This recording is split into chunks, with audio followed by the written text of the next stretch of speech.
بسم الله الرحمن الرحیم. ریفرنس ته ځو. په ریفرنس کې ټیبل اف کنټینټ باندې مو خبره وکړه. انزرټ فوټ نوټ او نوټ وایي ډېره ښه موضوع ده، مهمه موضوع ده. ګورې دا موضوع بیا تاسو ډېر په مینه په علاقې په شوق سره زده کوئ، ځکه دا ډېر پکارېږي. ګورې څنګه کوي دا ډېر پکارېږي. فوټ نوټ څه ته وایي لومړی وپېژنئ. ګورې د دغه کوم موجوده پیج کې ته یې که نه د دې لاندنۍ برخې ته فوټ نوټ او د ټولو نه اخرنی پیج هغې ته ویلی شي این نوټ.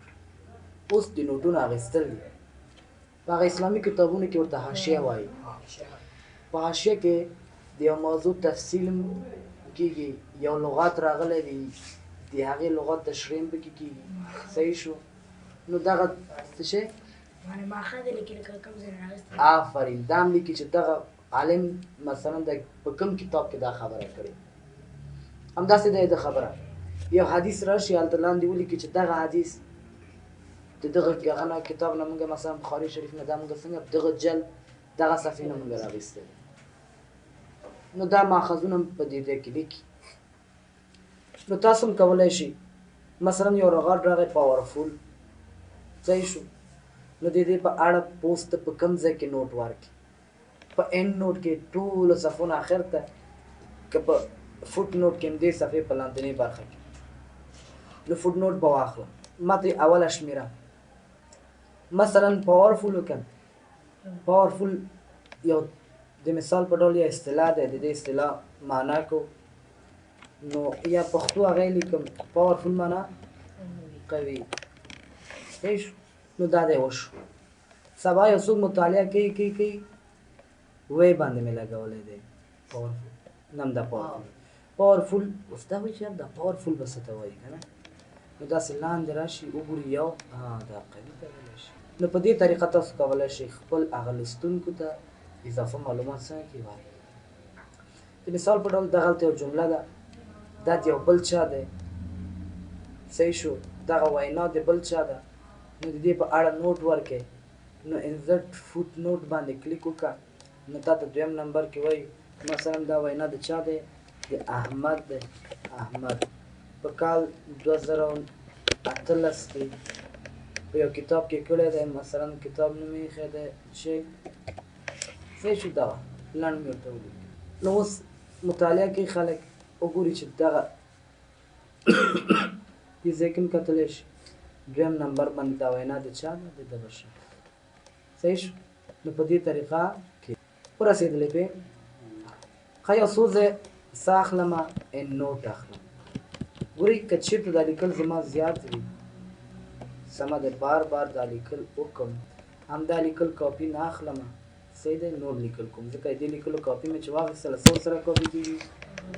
نوټ یې ورسره کاپي کېږي. اوس ګورئ په دغه دویمه صفحه کې دا لومړۍ صفحه شوه، دا دویمه صفحه. دلته مثلا د دې په اړه مې څه معلومات ولیکل. دا په فوټ نوټ کې نه غواړم، این نوټ کې غواړم. این نوټ باندې کلیک وکړو نو ټوله د اخرنۍ صفحه دا معلومات مې څنګه کینځل. بس نور به ډېر ذهن نه خراب کوو. اوس فقط یو څو سیټینګ دي په دې باندې ځان پوه کول. په دوی خو پوه شئ چې فوټ نوټ د همدغه پیج په لاندنۍ برخه کې این نوټ د ټولو پیجونو نه لومړۍ خبره ما سره څه دی؟ شو نوټس. نوټ راته وښیه. شو نوټس باندې کلیک وکړه. تا ته فوټ نوټ ګورې که این نوټ؟ زه یم فوټ نوټ ګورم. ما ته یې فوټ نوټ دی درس. شو نوټس باندې کلیک کوم، ورته یم نه دا ځل ما ته څه وښیه؟ این نوټ وښیه. این نوټ کلیک کړه، دا د این نوټ ته دی. په دې خو پوه شو. نیکسټ فوټ نوټ به څنګه کار کوي؟ ګورئ همداسې مطالعه کې وی دا دې وکته یوازې دا فوټ نوټ این نوټ یې چک کوئ، نور نه ګورئ، مطالعه نه کوئ.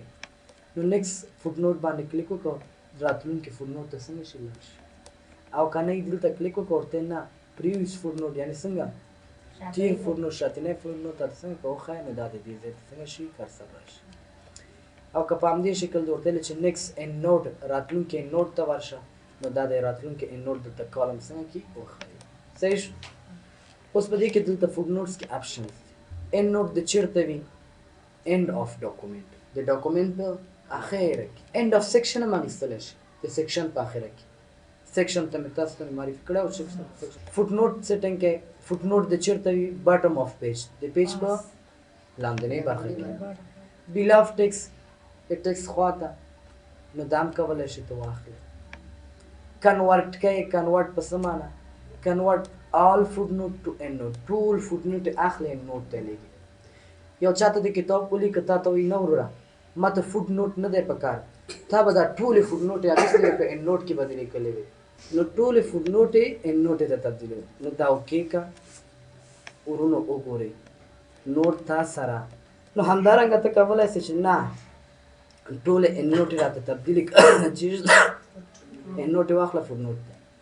او بل پکې چې دی سویپ فوټ نوټ اینډ نوټ، د فوټ نوټ او د اینډ نوټ ځایونه څنګه که سویپ اوس ولې کار نه کوي؟ ځکه ما ټول چې دي ما سره اوس دغه مهال څه دي فوټ نوټ یې دي.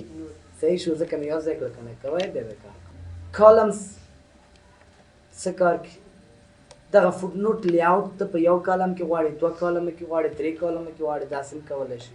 ورته دا ما ته څنګه فوټ نوټ په درې کالمه کې راکړه اپلای ووهه نو تا د فوټ نوټ تا ته په درې کالمونو کې دري. دا او بل نشته دی که نه؟ نو داسې کالمونه هم ته څنګه کولی سې اخیستلی شي. دا په 2014 کې دی په نورو کې نشته.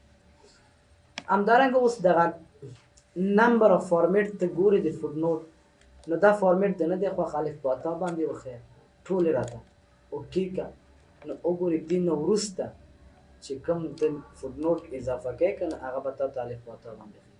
او که دا تبدیلی کنټرول ای سره سلیکټ کړې راشه دې ځای ته او دلته ورته یې چې دا ما سره په الف با باندې الف بي جیم باندې وښیه نو دا د اپلای نو مجبور یې چې د سر نه بیا څه کړو الف با باندې. اوس که مثلا زه پروفیشنل باندې یو فوټ نوټ ولګوم راځئ چې څنګه چل کېږي نو دا دې په دریو باندې وښودو. زه به داسې کار وکړم دا به سلیکټ کړم او نه کار یې ونه فوټ نوټ راځئ یو ځل بیا څه کوو دې ځای کې دلته دا ګورو هول ډاکومنټ صحیح دی. مخکې مې اپلای وه انسرټ کوم ونه صحیح دی ای بي سي اپلای مې ووهه مخکې دا خبره چې انسرټ مو نه کړ نو انسرټ کې بس دا مشکل څنګه شو حل شو. اوس خبره دا د ای بي سي دی خو ته کوم یو نه شروع کوې زه ورته یم زه مثلا سی نه باید شروع شي لومړی سی انسرټ ووهه نو تا ته به سی نه څنګه سي شروع شي. اوس که دلته پورته وګورې نو دا دی څنګه شو سی قوي سی صحیح شو. نو په دې طریقه تاسو کولی شئ. بل نمبرینګ دی دا نمبر دی کنټینیوسلی ریسټارټ ایچ سیکشن ریسټارټ ایچ پیج په دې خو په نمبر کې خبرې وکړې که نه کنټینیوس هم داسې تکرار دی پیج چې کله بدلېږي نمبر یې د بېرته د سر نه شي کېنې ټول او که ریسټارټ ایچ پیج واخلو نو بیرته هر پیج کې تکرارېږي او سیکشن کې د سیکشن کار ایستلی صحیح شو. نو دا مونږ سره ان نوټ او فوټ نوټ بس خلاص صحیح شو. انسرټ کیپشن باندې خبره کوو چې یار دا کیپشن څه شی دی سایټیشن. ګورې سایټیشن څه ته ویلی شي؟ سایټیشن دې ته ویلی شي چې یو چا د کتاب نه د څه موضوع راواخیستله ته باید سایټ کړې هغه ته باید ریفرنس ورکړې چې دغه موضوع ما د احمد د کتاب نه راغیستله دا زما خپله لیکنه نه ده صحیح شو. نو دې ته سایټیشن کوي. سایټیشن څنګه ترسره کېږي؟ مثلا ته دغه خبره سایټ کوي نو انسرټ سایټیشن ته به راشې ایډ نیو سورس باندې کلیک وکړه نو تا ته وایي دا د څه شي سورس ته ورکړې زه ورته د کتاب دغه خبره ما د یو کتاب نه راغیستې د دې کتاب لیکوال څوک دی احمد دی صحیح شو. ایډیټ وکړه ته د احمد لاست نیم لیکلی شي مثلا خان فرست نیم یې خو څه و احمد میډل نیم چې دی مثلا جان نو دا مې ایډ او دا مې څنګه کړو اوکې. اوس بله خبر دا ده چې کارپیټ اتر یعنی مرستندوی د سره چې بل چا هغه کړي فکر کومه دا هغه چا ته ویلی چې کتاب یې لیکلی هم خپله یې پرنټ کړی هم خپله دي داسې خپله ټایټل د کتاب عنوان چې دی د کتاب عنوان دی ورډ 2014 په کوم کال کې لیکل شوی دی مثلا 2009 هغه کې 18 په کوم ښار کې کابل کې لیکل شوی پبلشر څوک دی مسلم نوره بیبلیوګرافي پکې اضافه کوي نو دا پې کولی شي. دغه سره سره نښه چې دي دا سټایریک چې دي که نه یعنې دا به حتما ډکې او دا نور ستا خپله پورې سیټي کوم ځای دی کوم پروینس دی یو ښار یو پروینس وي که نه ولایت نو کابل دی که نه نو دا اضافه معلومات ته پکې یو پیسې کولای شي ایډیټر یې څوک دی نور څو ټوکه چاپ شوی مثلا والیوم که نه ښه نمبر آف والیوم دې ځای کې به ولیکو چې دغونه ټوکه